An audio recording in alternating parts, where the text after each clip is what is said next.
Chapter 25. Porthos. Instead of returning directly home, D'Artagnan alighted at the door of Monsieur de Tréville and ran quickly up the stairs. This time he had decided to relate all that had passed. Monsieur de Tréville would doubtless give him good advice as to the whole affair. Besides, as Monsieur de Tréville saw the Queen almost daily, he might be able to draw from Her Majesty some intelligence of the poor young woman, whom they were doubtless making pay very dearly for her devotedness to her mistress.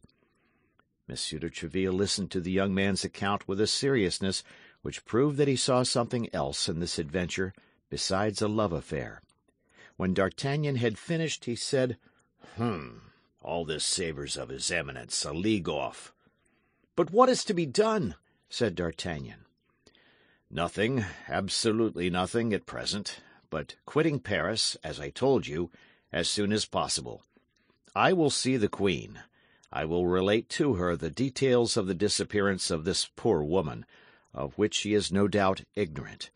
These details will guide her on her part, and on your return I shall perhaps have some good news to tell you. Rely on me." D'Artagnan knew that, although a Gascon, Monsieur de Tréville was not in the habit of making promises, and that when by chance he did promise, he more than kept his word. He bowed to him then, full of gratitude for the past and for the future, and the worthy captain, who on his side felt a lively interest in this young man, so brave and so resolute, pressed his hand kindly, wishing him a pleasant journey.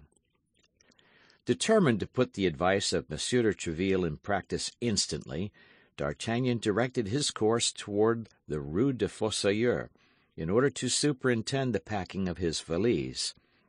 On approaching the house, he perceived Monsieur Bonacieux in mourning costume standing at his threshold. All that the prudent Planchet had said to him the preceding evening about the sinister character of the old man recurred to the mind of D'Artagnan, who looked at him with more attention than he had done before. In fact, in addition to that yellow, sickly paleness which indicates the insinuation of the bile in the blood, and which might perhaps be accidental, D'Artagnan remarked something perfidiously significant in the play of the wrinkled features of his countenance. A rogue does not laugh in the same way that an honest man does.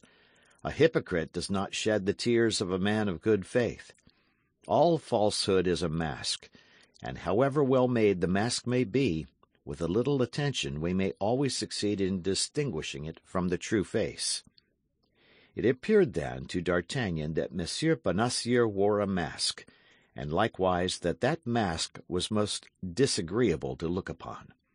In consequence of this feeling of repugnance, he was about to pass without speaking to him, but, as he had done the day before, Monsieur Bonacieux accosted him. "Well, young man," said he, "we appear to pass rather gay nights. 7 o'clock in the morning. Peste! You seem to reverse ordinary customs, and come home at the hour when other people are going out." "No man can reproach you for anything of the kind, Monsieur Bonacieux," said the young man. "You are a model for regular people. It is true that when a man possesses a young and pretty wife, he has no need to seek happiness elsewhere. Happiness comes to meet him, does it not, Monsieur Bonacieux?" Bonacieux became as pale as death, and grinned a ghastly smile. "Ah, ha, ha!" said Bonacieux. "You are a jocular companion. But where the devil were you gladding last night, my young master? It does not appear to be very clean in the crossroads." D'Artagnan glanced down at his boots, all covered with mud, but that same glance fell upon the shoes and stockings of the mercer, and it might have been said they had been dipped in the same mud-heap. Both were stained with splashes of mud of the same appearance. Then a sudden idea crossed the mind of D'Artagnan. That little stout man, short and elderly, that sort of lackey, dressed in dark clothes, treated without ceremony by the men wearing swords who composed the escort, was Bonacieux himself. The husband had presided at the abduction of his wife. A terrible inclination seized D'Artagnan to grasp the mercer by the throat and strangle him. But, as we have said, he was a very prudent youth, and he restrained himself. However, the revolution which appeared upon his countenance was so visible that Bonacieux was terrified at it, and he endeavoured to draw back a step or two. But as he was standing before the half of the door which was shut, the obstacle compelled him to keep his place. "Aha, but you are joking, my worthy man," said D'Artagnan. "It appears to me that if my boots need a sponge, your stockings and shoes stand in equal need of a brush. May you not have been philandering a little also, Monsieur Bonacieux? Oh, the devil! That's unpardonable in a man of your age, and who, besides, has such a pretty wife as yours." "Oh, Lord, no," said Bonacieux. "But yesterday I went to St. Mande to make some inquiries after a servant, as I cannot possibly do without one, and the roads were so bad that I brought back all this mud, which I have not yet had time to remove." The place named by Bonacieux as that which had been the object of his journey was a fresh proof in support of the suspicions D'Artagnan had conceived. Bonacieux had named Mende because Mende was in exactly opposite direction from St. Cloud. This probability afforded him his first consolation. If Bonacieux knew where his wife was, one might, by extreme means, force the mercer to open his teeth and let his secret escape. The question, then, was how to change this probability into a certainty. "Pardon, my dear Monsieur Bonacieux, if I don't stand upon ceremony," said D'Artagnan, "but nothing makes one so thirsty as want of sleep. I am parched with thirst. Allow me to take a glass of water in your apartment. You know that is never refused among neighbours." Without waiting for the permission of his host, D'Artagnan went quickly into the house and cast a rapid glance at the bed. It had not been used. Bonacieux had not been abed. He had only been back an hour or two. He had accompanied his wife to the place of her confinement, or else at least to the first relay.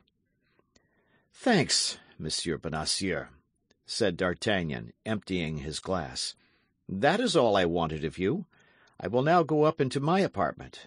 I will make Planchet brush my boots, and when he has done, I will, if you like, send him to you to brush your shoes." He left the mercer quite astonished at his singular farewell, and asking himself if he had not been a little inconsiderate. At the top of the stairs he found Planchet in a great fright. "Ah, monsieur," cried Planchet, as soon as he perceived his master, "here is more trouble. I thought you would never come in." "What's the matter now, Planchet?" demanded D'Artagnan. "Oh, I give you 1,000 times to guess, monsieur, the visit I received in your absence." "When?" "About half an hour ago, while you were at Monsieur de Tréville's." "Who has been here? Come, speak." "Monsieur de Cavois." "Monsieur de Cavois?" "In person." "The captain of the cardinal's guards?" "Himself." "Did he come to arrest me?" "I have no doubt that he did, monsieur, for all his wheedling manner." "Was he so sweet, then?" "Indeed, he was all honey, monsieur." "Indeed." "He came, he said, on the part of his Eminence, who wished you well, and to beg you to follow him to the Palais Royal." A place which was called the Palais Cardinal before Richelieu gave it to the king. "What did you answer him?" "That the thing was impossible, seeing that you were not at home, as he could see." "Well, what did he say then?" "That you must not fail to call upon him in the course of the day." And then he added in a low voice, "Tell your master that his Eminence is very well disposed toward him, and that his fortune perhaps depends upon this interview." "Ah, the snare is rather maladroit for the cardinal," replied the young man, smiling. "Oh, I saw the snare, and I answered you would be quite in despair on your return." "Where has he gone?" asked Monsieur de Cavois. To Troyes in Champagne, I answered. And when did he set out? Yesterday evening. Planchet, my friend, interrupted D'Artagnan, you are really a precious fellow. You will understand, monsieur, I thought there would be still time, if you wish, to see Monsieur de Cavois to contradict me by saying you were not yet gone. The falsehood would then lie at my door, and as I am not a gentleman, I may be allowed to lie. Be of good heart, Planchet. You shall preserve your reputation as a veracious man. In a quarter of an hour we set off. That's the advice I was about to give monsieur. And where are we going, may I ask, without being too curious? Pardieu, in the opposite direction to that which you said I was gone. Besides, are you not as anxious to learn news of Grimaud, Mousqueton, and Bazin, as I am to know what has become of Athos, Porthos, and Aramis? Yes, monsieur, said Planchet, and I will go as soon as you please. Indeed, I think provincial air will suit us much better just now than the air of Paris. So then, pack up our luggage, Planchet, and let us be off. On my part, I will go out with my hands in my pockets, that nothing may be suspected. You may join me at the Hôtel des Gardes. By the way, Planchet, I think you were right with respect to our host, and that he is decidedly a frightfully low wretch. Ah, monsieur, you may take my word when I tell you anything. I am a physiognomist, I assure you. D'Artagnan went out first, as had been agreed upon. Then, in order that he might have nothing to reproach himself with, he directed his steps, for the last time, toward the residences of his three friends. No news had been received of them. Only a letter, all perfumed and of an elegant writing in small characters, had come for Aramis. D'Artagnan took charge of it. 10 minutes afterward, Planchet joined him at the stables of the Hôtel des Gardes. D'Artagnan, in order that there might be no time lost, had saddled his horse himself. "That's well," said he to Planchet, when the latter added the portmanteau to the equipment. "Now saddle the other 3 horses." "Do you think, then, monsieur, that we shall travel faster with 2 horses apiece?" said Planchet with his shrewd air. "No, monsieur jester," replied D'Artagnan, "but with our 4 horses we may bring back our 3 friends, if we should have the good fortune to find them living." "Which is a great chance," replied Planchet, "but we must not despair of the mercy of God." "Amen," said D'Artagnan, getting into his saddle. As they went from the Hôtel des Gardes, they separated, leaving the street at opposite ends, one having to quit Paris by the Barrière de la Valette, and the other by the Barrière Montmartre, to meet again beyond Saint-Denis. A strategic maneuver, which, having been executed with equal punctuality, was crowned with the most fortunate results. D'Artagnan and Planchet entered Pierrefitte together. Planchet was more courageous, it must be admitted, by day than by night. His natural prudence, however, never forsook him for a single instant. He had forgotten not one of the incidents of the first journey, and he looked upon everybody he met on the road as an enemy. It followed that his hat was forever in his hand, which procured him some severe reprimands from D'Artagnan, who feared that his excess of politeness would lead people to think he was the lackey of a man of no consequence. Nevertheless, whether the passengers were really touched by the urbanity of Planchet, or whether this time nobody was posted on the young man's road, our 2 travelers arrived at Chantilly without any accident, and alighted at the tavern of Great Saint Martin, the same at which they had stopped on their first journey. The host, on seeing a young man followed by a lackey with 2 extra horses, advanced respectfully to the door. Now, as they had already travelled 11 leagues, D'Artagnan thought it time to stop, whether Porthos were or were not in the inn. Perhaps it would not be prudent to ask at once what had become of the Musketeer. The result of these reflections was that D'Artagnan, without asking information of any kind, alighted, commended the horses to the care of his lackey, entered a small room destined to receive those who wished to be alone, and desired the host to bring him a bottle of his best wine and as good a breakfast as possible, a desire which further corroborated the high opinion the innkeeper had formed of the traveller at first sight. D'Artagnan was therefore served with miraculous celerity. The regiment of the Guards was recruited among the first gentlemen of the kingdom, and D'Artagnan, followed by a lackey, and travelling with 4 magnificent horses, despite the simplicity of his uniform, could not fail to make a sensation. The host desired himself to serve him, which D'Artagnan perceiving, ordered 2 glasses to be brought, and commenced the following conversation.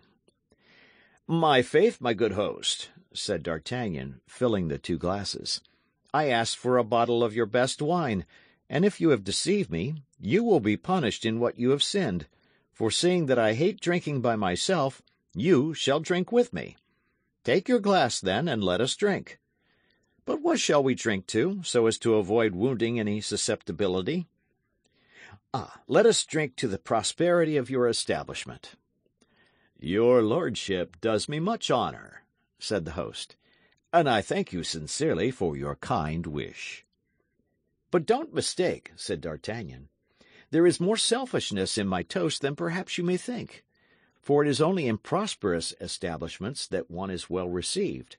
In hotels that do not flourish, everything is in confusion, and the traveller is a victim to the embarrassments of his host. Now, I travel a great deal, particularly on this road, and I wish to see all innkeepers making a fortune." "It seems to me," said the host, "that this is not the first time I have had the honour of seeing monsieur." "Bah! I've passed perhaps 10 times through Chantilly, and out of the 10 times I have stopped 3 or 4 times at your house at least. Why, I was here only 10 or 12 days ago. I was conducting some friends, Musketeers, one of whom, by the by, had a dispute with a stranger, a man who sought a quarrel with him, for I don't know what." "Exactly so," said the host. "I remember it perfectly. It is not Monsieur Porthos that your lordship means?" "Yes, that is my companion's name. My God, my dear host, tell me if anything has happened to him." "Your lordship must have observed that he could not continue his journey." "Why, to be sure, he promised to rejoin us, and we have seen nothing of him." "He has done us the honour to remain here." "What, he had done you the honour to remain here?" "Yes, monsieur, in this house, and we are even a little uneasy." "On what account?" "Of certain expenses he has contracted." "Well, but whatever expenses he may have incurred, I am sure he is in a condition to pay them." "Ah, monsieur, you infuse genuine balm into my blood. We have made considerable advances, and this very morning the surgeon declared that if Monsieur Porthos did not pay him, he should look to me, as it was I who had sent for him." "Porthos is wounded, then?" "I cannot tell you, monsieur." "What! You cannot tell me? Surely you ought to be able to tell me better than any other person." "Yes, but in our situation we must not say all we know, particularly as we have been warned that our ears should answer for our tongues." "Well, can I see Porthos?" "Certainly, monsieur. Take the stairs on your right, go up the first flight, and knock at number 1. Only warn him that it is you." "Why should I do that?"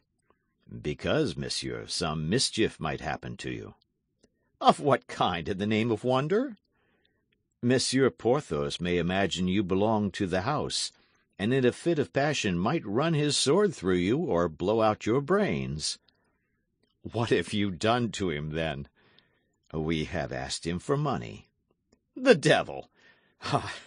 I can understand that. It is a demand that Porthos takes very ill when he is not in funds, but I know he must be so at present." "We thought so too, monsieur, as our house is carried on very regularly, and we make out our bills every week. At the end of 8 days we presented our account, but it appeared we had chosen an unlucky moment, for at the first word on the subject he sent us to all the devils. It is true he had been playing the day before." "Playing the day before? And with whom?" Lord, who can say, monsieur? With some gentleman who was travelling this way, to whom he proposed a game of lansquenet. That's it, then, and the foolish fellow lost all he had? Even to his horse, monsieur, for when the gentleman was about to set out, we perceived that his lackey was saddling Monsieur Porthos's horse, as well as his master's. When we observed this to him, he told us all to trouble ourselves about our own business, as this horse belonged to him. We also informed Monsieur Porthos of what was going on, but he told us we were scoundrels to doubt a gentleman's words, and that as he had said the horse was his, it must be so. That's Porthos all over, murmured D'Artagnan. Then, continued the host, I replied that as from the moment we seemed not likely to come to a good understanding with respect to payment, I hoped that he would have at least the kindness to grant the favour of his custom to my brother host of the Golden Eagle. But Monsieur Porthos replied that, my house being the best, he should remain where he was. This reply was too flattering to allow me to insist on his departure. I confined myself then to begging him to give up his chamber, which is the handsomest in the hotel, and to be satisfied with a pretty little room on the third floor. But to this Monsieur Porthos replied that as he had every moment expected his mistress, who was one of the greatest ladies in the court, I might easily comprehend that the chamber he did me the honour to occupy in my house was itself very mean for the visit of such a personage. Nevertheless, while acknowledging the truth of what he said, I thought proper to insist. But without even giving himself the trouble to enter into any discussion with me, he took one of his pistols, laid it on his table day and night, and said that at the first word that should be spoken to him about removing, either within the house or out of it, he would blow out the brains of the person who should be so imprudent as to meddle with a matter which only concerned himself. Since that time, monsieur, nobody entered his chamber but his servant. What? Mousqueton is here, then? Oh, yes, monsieur. 5 days after your departure, he came back, and in a very bad condition, too. It appears that he had met with disagreeableness likewise on his journey. Unfortunately, he is more nimble than his master, so that for the sake of his master he puts us all under his feet, and as he thinks we might refuse what he asks for, he takes all he wants without asking at all. The fact is, said D'Artagnan, I have always observed a great degree of intelligence and devotedness in Mousqueton. That is possible, monsieur, but suppose I should happen to be brought in contact, even 4 times a year, with such intelligence and devotedness, why, I should be a ruined man. No, for Porthos will pay you. Said the host in a doubtful tone. The favourite of a great lady will not be allowed to be inconvenienced for such a paltry sum as he owes you. If I dare say what I believe on that head. What you believe? I ought rather to say what I know. What you know. And even what I am sure of. And of what are you so sure? I would say that I know this great lady. You? Yes, I. And how do you know her? Oh, monsieur, if I could believe I might trust in your discretion. Speak. By the word of a gentleman you shall have no cause to repent of your confidence. Well, monsieur, you understand that uneasiness makes us do many things. What have you done?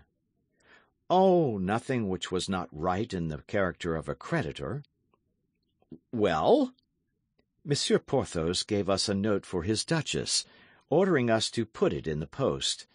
That was before his servant came. As he could not leave his chamber, it was necessary to charge us with this commission.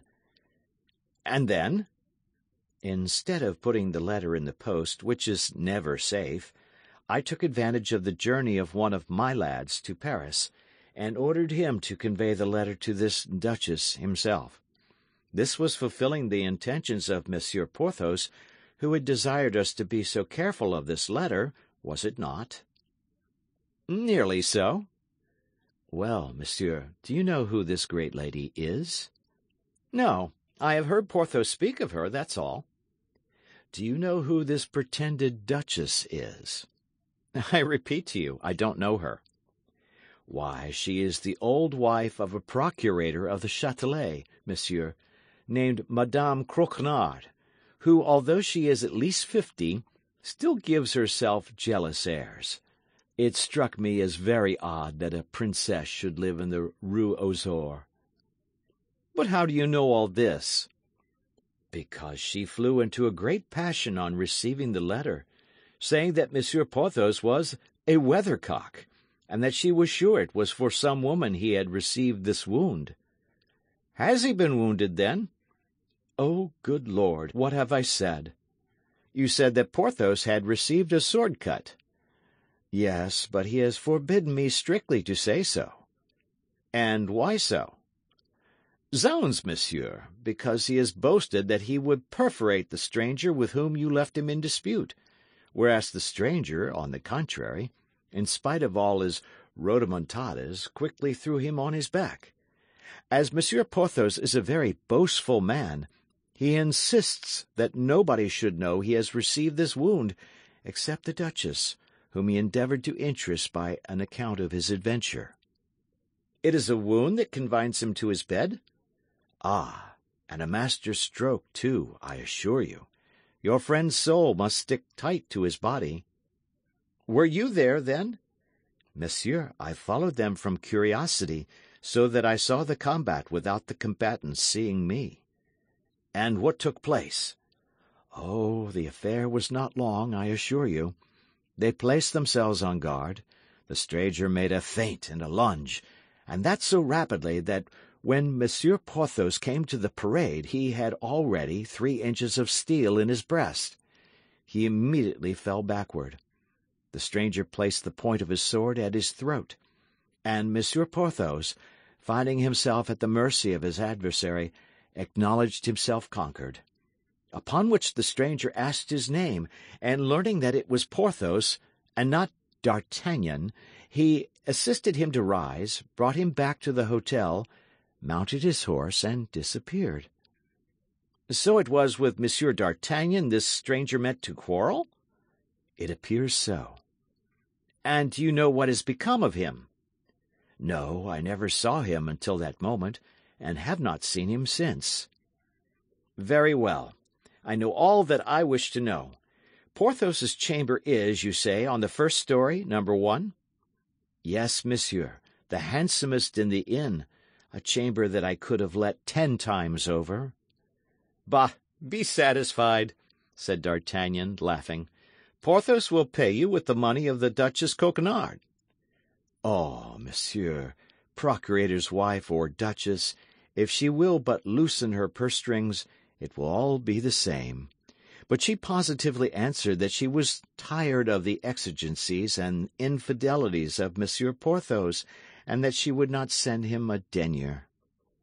"And did you convey this answer to your guest?" "We took good care not to do that. He would have found in what fashion we had executed his commission." "So that he still expects his money?" "Oh, Lord, yes, monsieur. Yesterday he wrote again, but it was his servant who this time put the letter in the post." "Do you say the procurator's wife is old and ugly?" 50 at least, monsieur, and not at all handsome, according to Pathaud's account." "In that case you may be quite at ease. She will soon be softened. Besides, Porthos cannot owe you much." "How, not much? 20 good pistoles already, without reckoning the doctor. He denies himself nothing. It may easily be seen he has been accustomed to live well." "Never mind. If his mistress abandons him, he will find friends, I will answer for it. So, my dear host, be not uneasy, and continue to take all the care of him that his situation requires." "Monsieur has promised me not to open his mouth about the procurator's wife, and not to say a word of the wound?" "That's agreed. You have my word." "Oh, he would kill me." "Don't be afraid. he is not so much of a devil as he appears." Saying these words, D'Artagnan went upstairs, leaving his host a little better satisfied with respect to two things in which he appeared to be very much interested, his debt and his life. At the top of the stairs, upon the most conspicuous door of the corridor, was traced in black ink a gigantic number 1. D'Artagnan knocked, and upon the bidding to come in, which came from inside, he entered the chamber.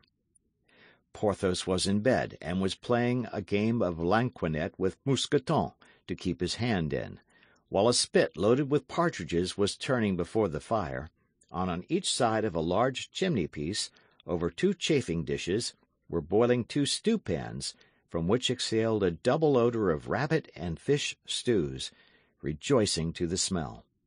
In addition to this, he perceived that the top of a wardrobe and the marble of a commode were covered with empty bottles. At the sight of his friend, Porthos uttered a loud cry of joy, and Mousqueton, rising respectfully, yielded his place to him, and went to give an eye to the 2 stewpans, of which he appeared to have the particular inspection. "Ah, pardieu, is that you?" said Porthos to D'Artagnan. "You are right welcome. Excuse my not coming to meet you, but," added he, looking at D'Artagnan with a certain degree of uneasiness, "you know what has happened to me?" "No." "Has the host told you nothing, then?" "I asked after you, and came up as soon as I could." Porthos seemed to breathe more freely. "And what has happened to you, my dear Porthos?" continued D'Artagnan. "Why, on making a thrust at my adversary, whom I had already hit 3 times, and whom I meant to finish with the 4th, I put my foot on a stone, slipped, and strained my knee." "Truly?" "Honour! Luckily for the rascal, for I should have left him dead on the spot, I assure you." "And what has become of him?" "Oh, I don't know. He had enough, and set off without waiting for the rest. But you, my dear D'Artagnan, what has happened to you?" "So that this strain of the knee," continued D'Artagnan, "my dear Porthos, keeps you in bed." "My God, that's all? I shall be about again in a few days." "Why did you not have yourself conveyed to Paris? You must be cruelly bored here."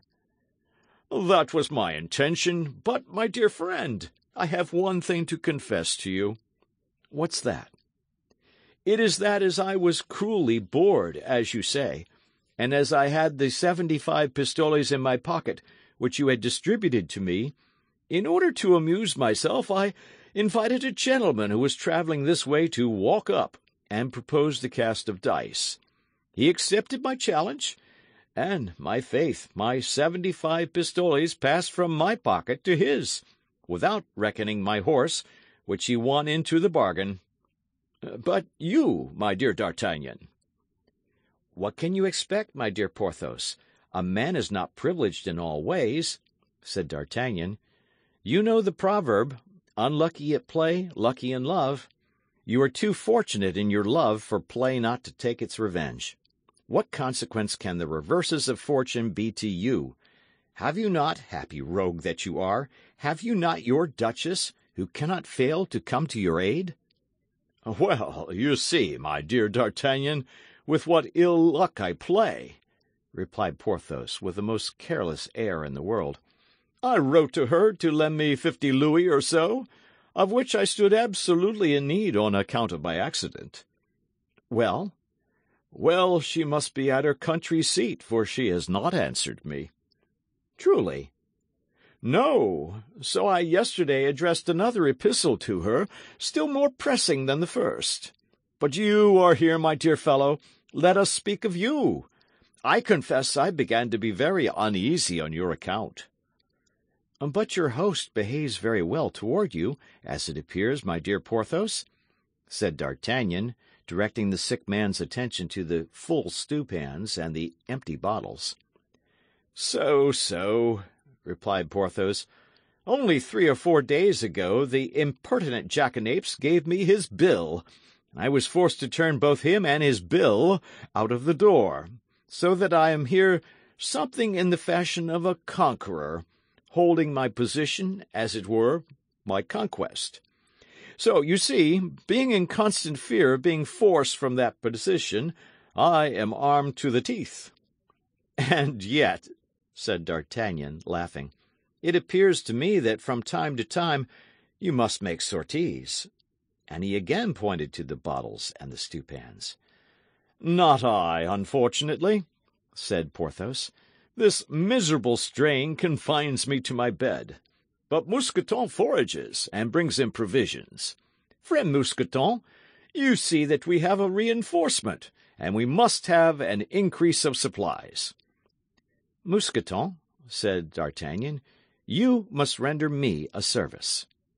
"What, monsieur?" "You must give your recipe to Planchet. I may be besieged in my turn, and I shall not be sorry for him to be able to let me enjoy the same advantages with which you gratify your master." "Lord, monsieur, there is nothing more easy," said Mousqueton with a modest air. "One only needs to be sharp, that's all. I was brought up in the country, and my father in his leisure time was something of a poacher." "And what did he do the rest of his time?" "Monsieur, he carried on a trade which I have always thought satisfactory." "Which?"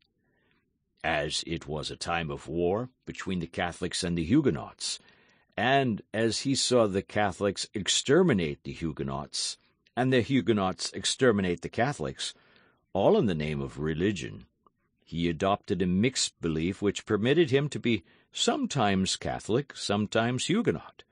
Now, he was accustomed to walk with his fowling-piece on his shoulder, behind the hedges which border the roads, and when he saw a Catholic coming alone, the Protestant religion immediately prevailed in his mind. He lowered his gun in the direction of the traveller. Then, when he was within 10 paces of him, he commenced a conversation which almost always ended by the traveller's abandoning his purse to save his life. It goes without saying that when he saw a Huguenot coming, he felt himself filled with such ardent Catholic zeal he could not understand how, a quarter of an hour before, he had been able to have any doubts upon the superiority of our holy religion. For my part, monsieur, I am Catholic. My father, faithful to his principles, having made my elder brother a Huguenot." "And what was the end of this worthy man?" asked D'Artagnan. "Oh, of the most unfortunate kind, monsieur. One day he was surprised in a lonely road between a Huguenot and a Catholic, with both of whom he had before had business, and who both knew him again. So they united against him and hanged him on a tree. Then they came and boasted of their fine exploit in the cabaret of the next village, where my brother and I were drinking." "And what did you do?" said D'Artagnan. "We let them tell their story out," replied Mousqueton. "Then, as in leaving the cabaret they took different directions, my brother went and hid himself on the road of the Catholic, and I on that of the Huguenot. 2 hours after, all was over. We had done the business of both, admiring the foresight of our poor father, who had taken the precaution to bring each of us up in a different religion." "Well, I must allow, as you say, your father was a very intelligent fellow. And you say in his leisure moments the worthy man was a poacher?" "Yes, monsieur, and it was he who taught me to lay a snare and ground a line.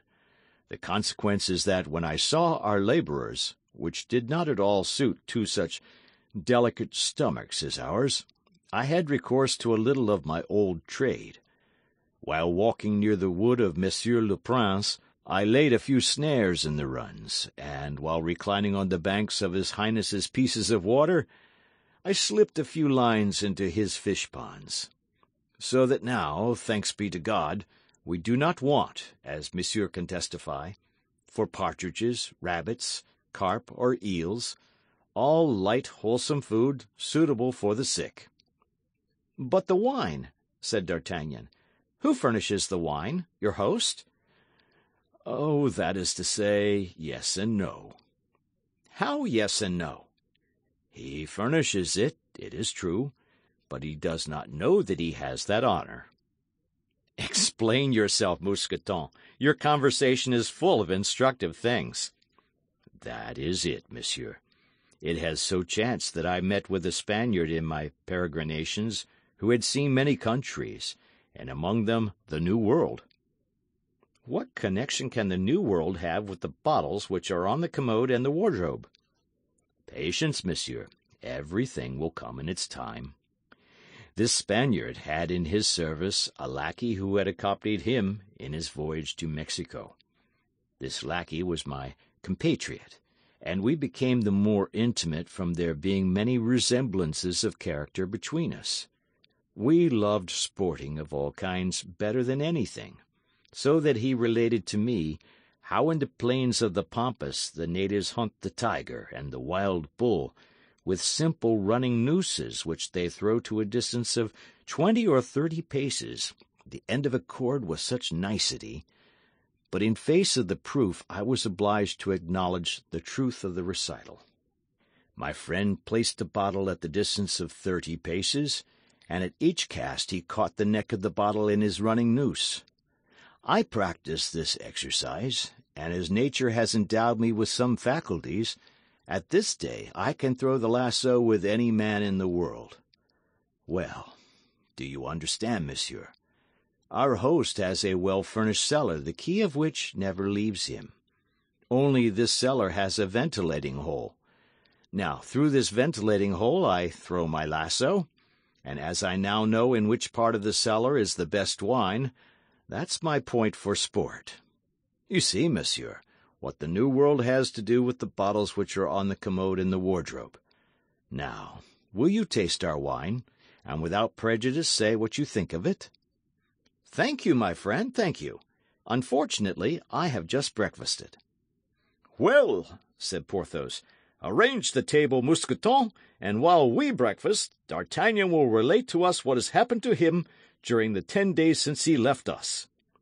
Willingly, said D'Artagnan. While Porthos and Mousqueton were breakfasting, with the appetites of convalescence and with that brotherly cordiality which unites men in misfortune, D'Artagnan related how Aramis, being wounded, was obliged to stop at Crèvecoeur, how he had left Athos fighting at Amiens with 4 men who accused him of being a coiner, and how he, D'Artagnan, had been forced to run the Comte de Ward through the body in order to reach England. And there the confidence of D'Artagnan stopped. He only added that on his return from Great Britain he had brought back 4 magnificent horses, one for himself and one for each of his companions. Then he informed Porthos that the one intended for him was already installed in the stable of the tavern. At this moment Planchet entered, to inform his master that the horses were sufficiently refreshed, and that it would be possible to sleep at Claremont. As D'Artagnan was tolerably reassured with regard to Porthos, and as he was anxious to obtain news of his 2 other friends, he held out his hand to the wounded man, and told him he was about to resume his route in order to continue his researches. For the rest, as he reckoned upon returning by the same route in 7 or 8 days, if Porthos were still at the Great St. Martin, he would call for him on his way. Porthos replied that in all probability his sprain would not permit him to depart yet a while. Besides, it was necessary he should stay at Chantilly to wait for the answer from his duchess. D'Artagnan wished that answer might be prompt and favourable, and having recommended Porthos to the care of Mousqueton, and paid his bill to the host, he resumed his route with Planchet, already relieved of one of his led horses.